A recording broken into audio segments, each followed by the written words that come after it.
आप सभी को मेरा नमस्कार। आज की कहानी का शीर्षक है बातूनी कछुआ। किसी तालाब में एक कछुआ रहता था। वह बहुत बातूनी था। उसी तालाब के किनारे दो हंस भी रहते थे। वे स्वभाव से अत्यंत गंभीर थे। एक स्थान पर रहने के कारण धीरे धीरे उन लोगों में मित्रता हो गई। ग्रीष्म ऋतु का समय था। भयंकर गर्मी पड़ रही थी। गर्मी के कारण तालाब का जल सूख गया।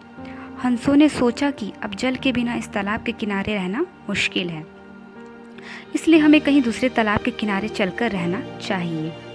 उन्होंने यह बात अपने मित्र कछुए को भी बताई। कछुए ने कहा, हाँ, तुम लोगों ने बहुत अच्छा सोचा है।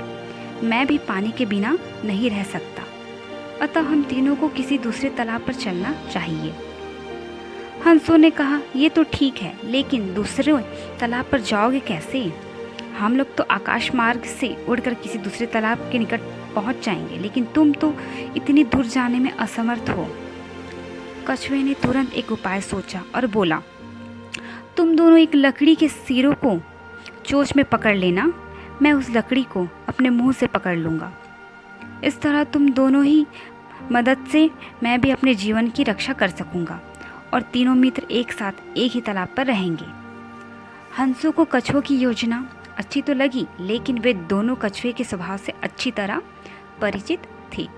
वे बोले, तुम्हारी योजना तो अच्छी है, लेकिन तुम बातें बहुत करते हो।